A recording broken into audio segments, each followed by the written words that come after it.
Two men stand at a party. Someone offers them both a cigarette. The first man waves it away and says, "No thanks, I'm trying to quit."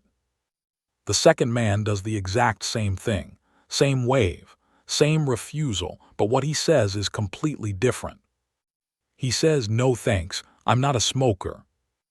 On the surface, nothing happened. Two people declined a cigarette. But underneath, something enormous just separated these two men, and within a few years, one of them will still be fighting cravings, and the other will have forgotten cigarettes ever existed. The strange part is, neither of them realizes it yet. And by the end of this, neither will you look at your own small choices the same way again. Because here's the uncomfortable truth almost nobody wants to hear. The life you're living right now, the exact one, isn't the result of one big decision you made. It's the result of 1,000 tiny ones you never even noticed making. And that's where our story really begins. There's a young man lying in a hospital bed. He's 16 years old. A baseball bat has just slipped out of a classmate's hands and struck him full in the face. His nose is broken. His skull is fractured in multiple places. His eye sockets are shattered.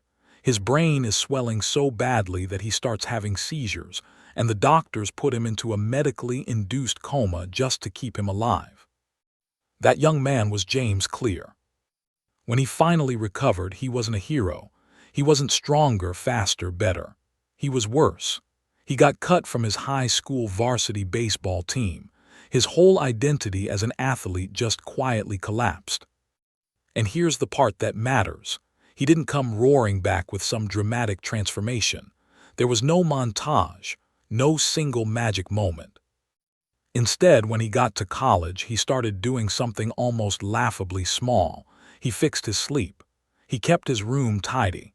He studied a little more consistently. He started lifting weights.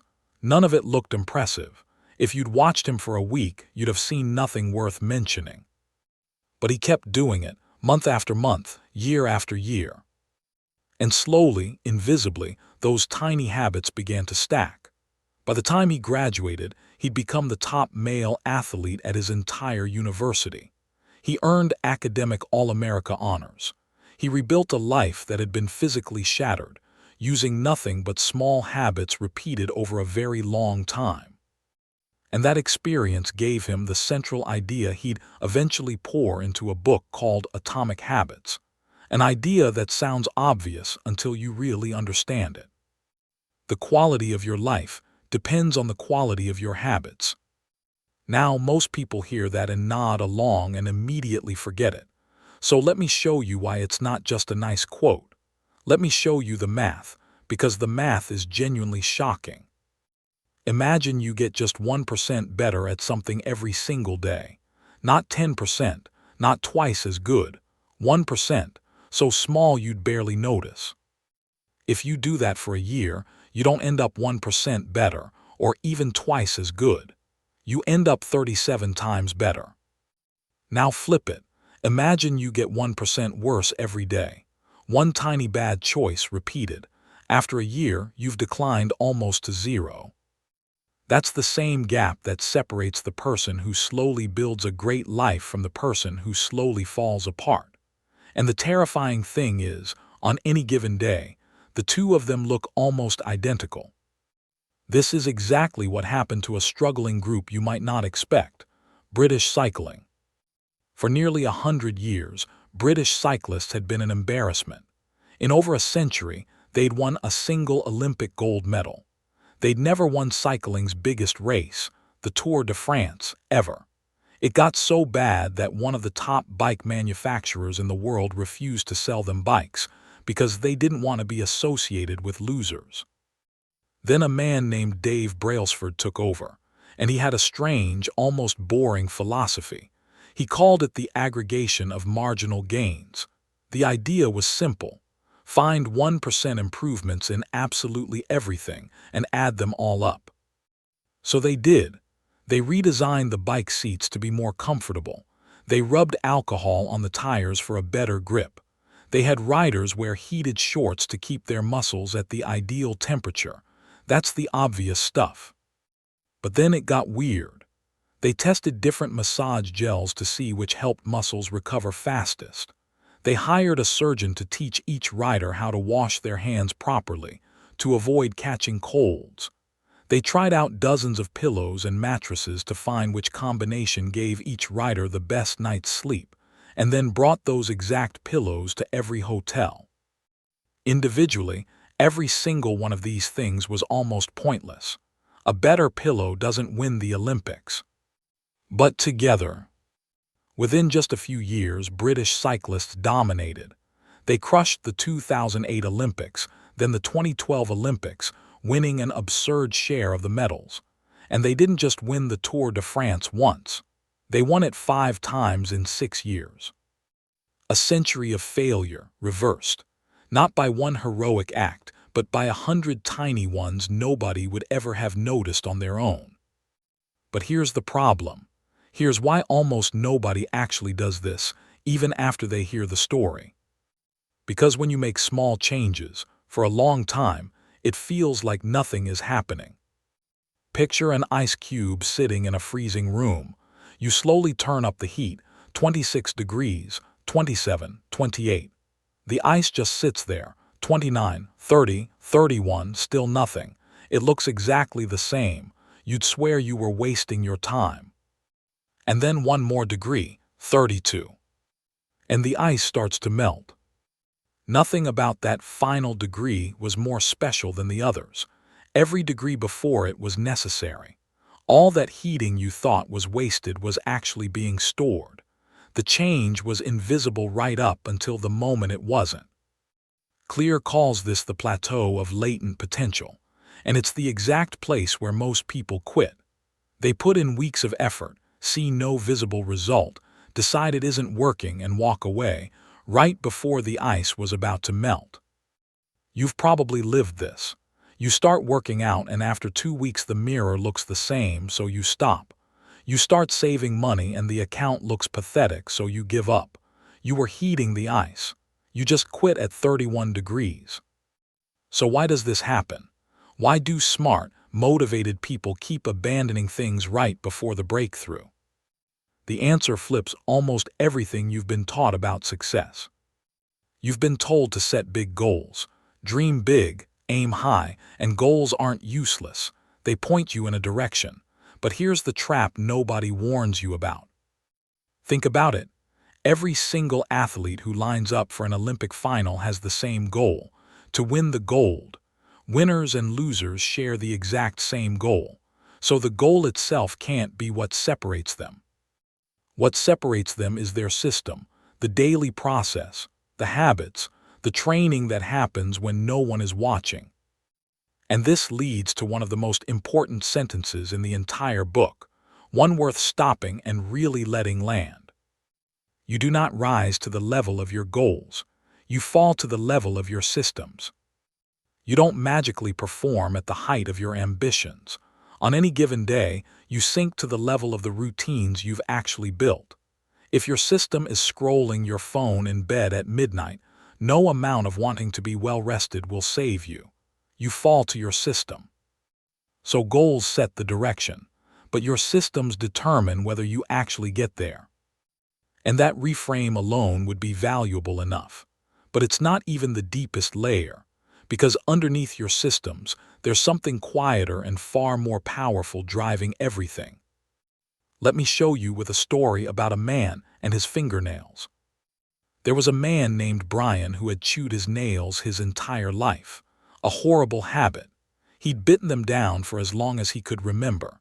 He tried to stop through sheer willpower, the way we all do, and it sort of worked, but the urge was always there. Then one day, he decided to do something small. He went and got a professional manicure. That's it. For the first time in his life, his nails actually looked nice, cared for, clean. And something clicked. He suddenly felt proud of his fingernails. He didn't want to ruin them anymore. He never chewed them again. Now willpower had failed him for years, but this worked instantly. Why? Because it didn't change what he was doing.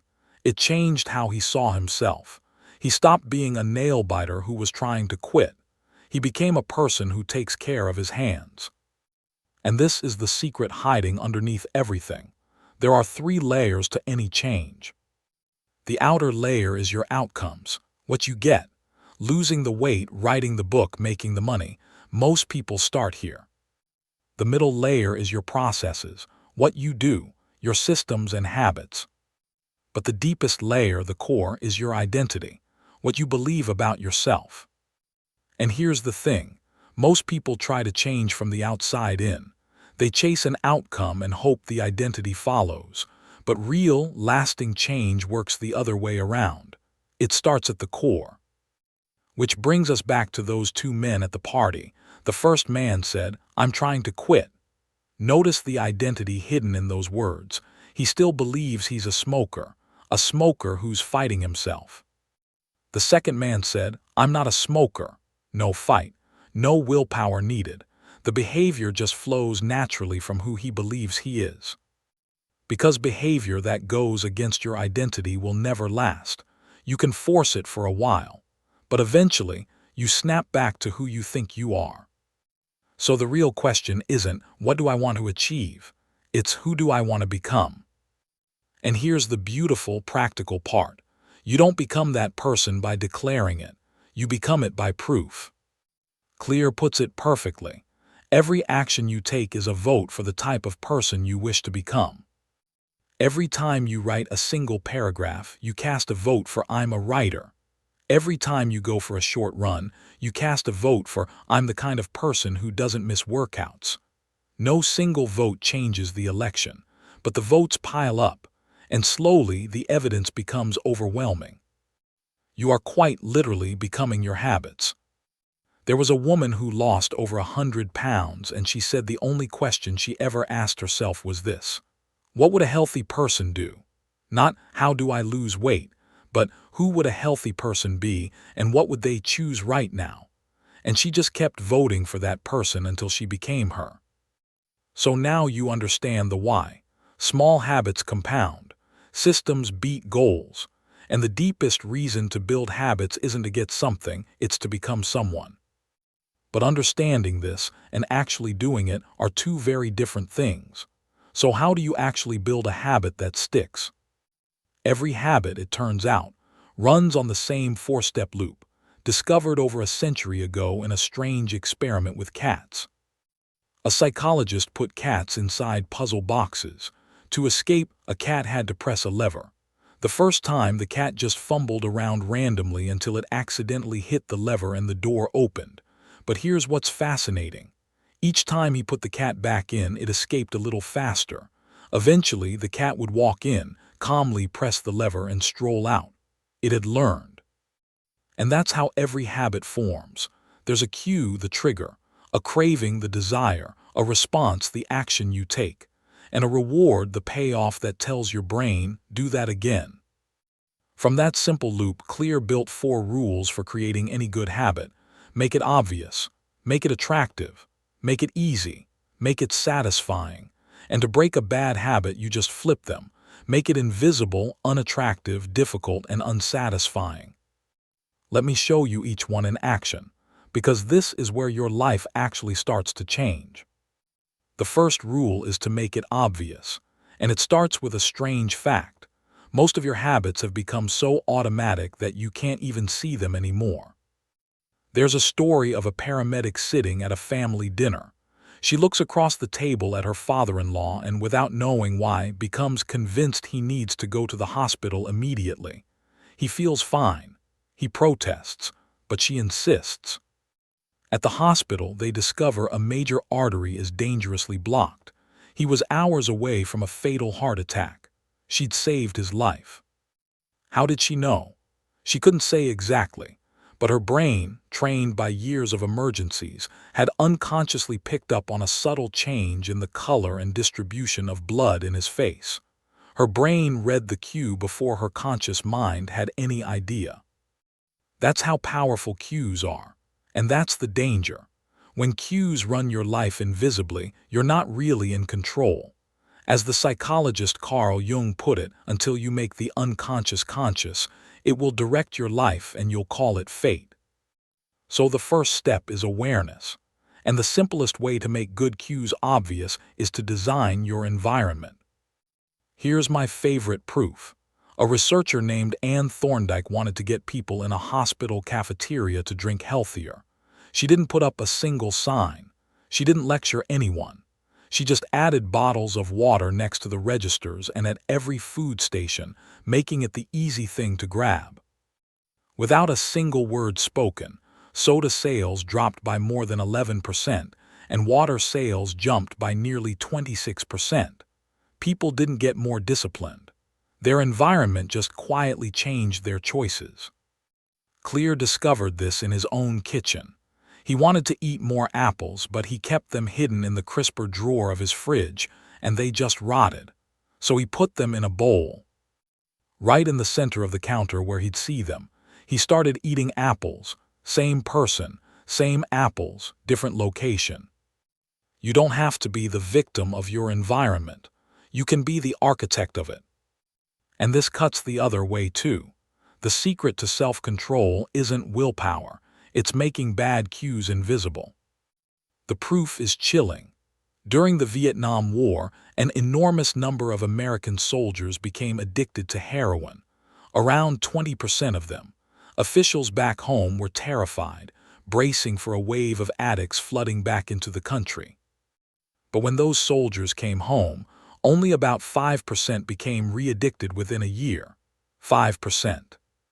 Compare that to normal addiction, where roughly 90% of people relapse after rehab. Why the massive difference? Because the soldiers had done something almost no addict ever gets to do. They completely changed their environment. In Vietnam, they were surrounded by the cues, the stress, the availability, the people. Back home, all those triggers were gone. When the cues vanished, the habit withered. The lesson is humbling. People with the best self-control aren't superhuman. They've just structured their lives so they rarely have to use self-control at all. If junk food isn't in your house, you don't need the willpower to resist it. If your phone is charging in another room, you don't need the discipline to ignore it. Remove the cue, and you often remove the whole habit. So that's rule 1. Make it obvious, make bad cues invisible, but being obvious isn't enough. A habit also has to pull you toward it. It has to be attractive. And to understand attraction, you have to understand craving, which is really about a chemical in your brain called dopamine. For a long time, people assumed dopamine was the pleasure chemical, released when you enjoy something. But scientists discovered something far more interesting. Dopamine spikes most not when you get the reward, but when you anticipate it.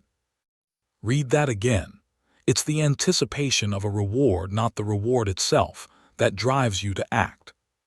This is why the moment before you bite into the dessert is often more intense than the dessert itself. It's why checking your phone feels so compulsive. Your brain is chasing the anticipation. So how do you use this? You make good habits attractive by linking them to something you already crave. It's called temptation bundling.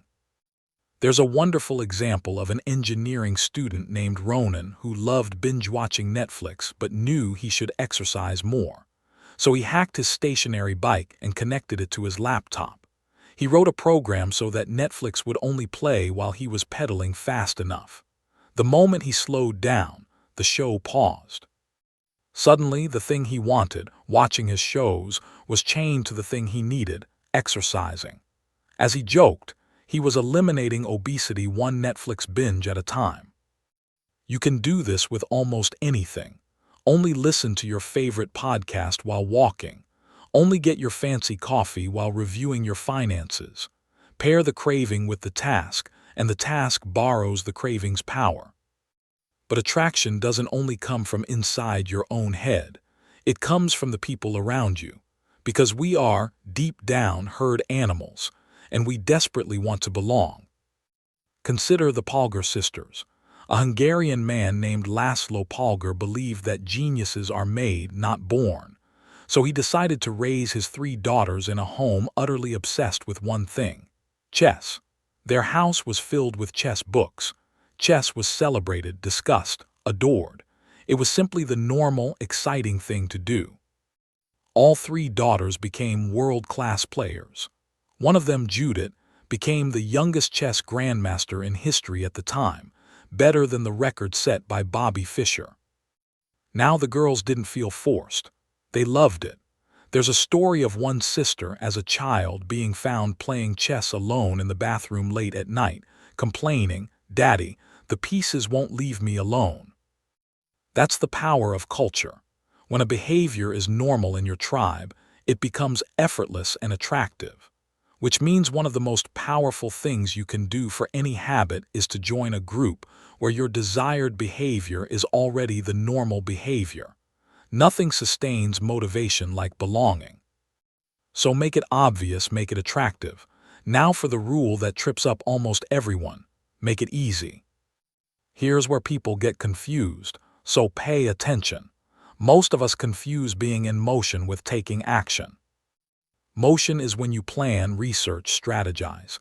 You buy the perfect running shoes, download the workout app, watch 10 videos on the best routine. It feels productive, but motion never produces a result. Action is the thing that actually does. Action is putting the shoes on and running. And the reason we love motion is sneaky. Motion lets us feel like we're making progress without risking failure. You can't fail at planning. You can only fail at doing.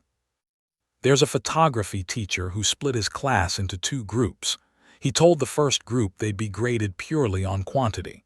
100 photos was an A, 90 was a B, and so on.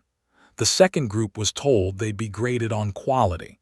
They just had to produce one single, perfect photograph. At the end of the term, all the best photos came from the quantity group. While the quality group sat around theorizing about perfection, the quantity group was actually out there shooting, failing, learning, and improving with every click. You get better by getting your reps in, which brings us to a beautiful, simple truth. Habits form based on repetition, not time. Forget the myth that it takes 21 days. What matters isn't the calendar. It's how many times you've actually done the thing.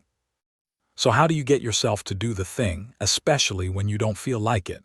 You use one of the most powerful little tricks in the book, the 2-minute rule.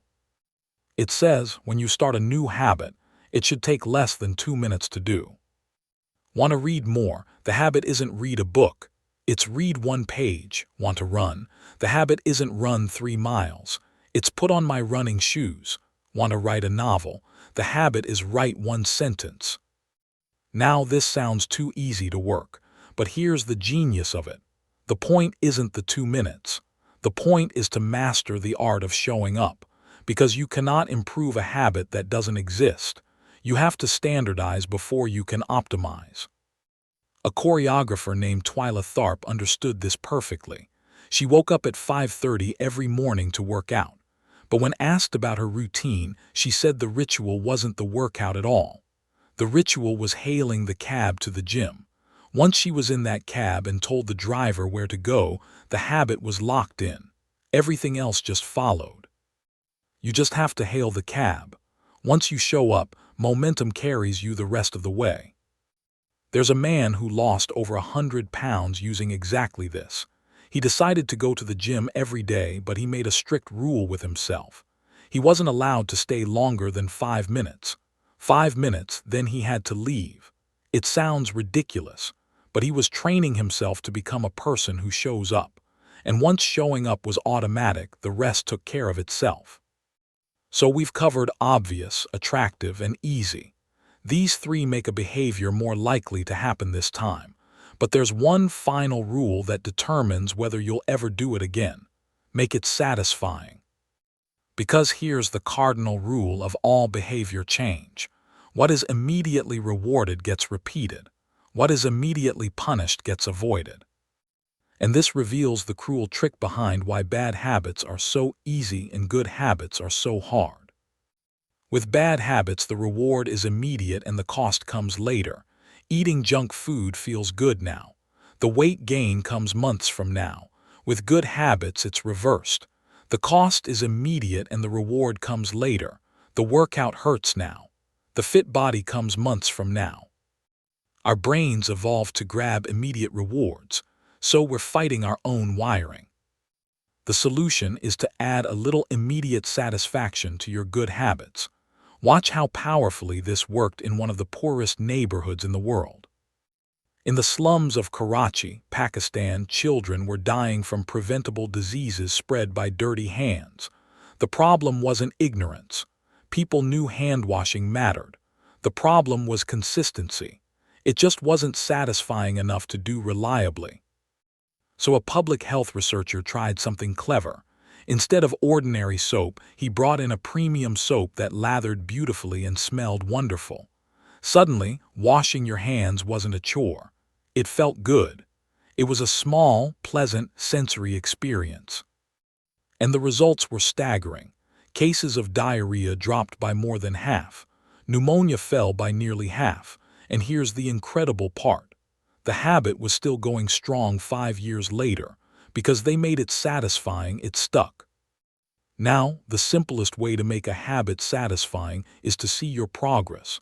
And nothing does that better than a habit tracker. There was a rookie stockbroker named Trent who started every morning with 2 jars on his desk. One was full of 120 paper clips. The other was empty.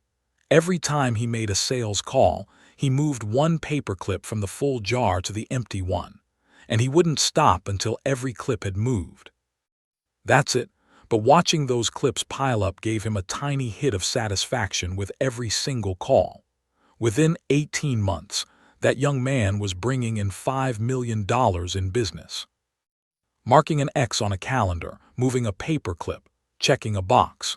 These simple acts turn progress into something you can see and feel.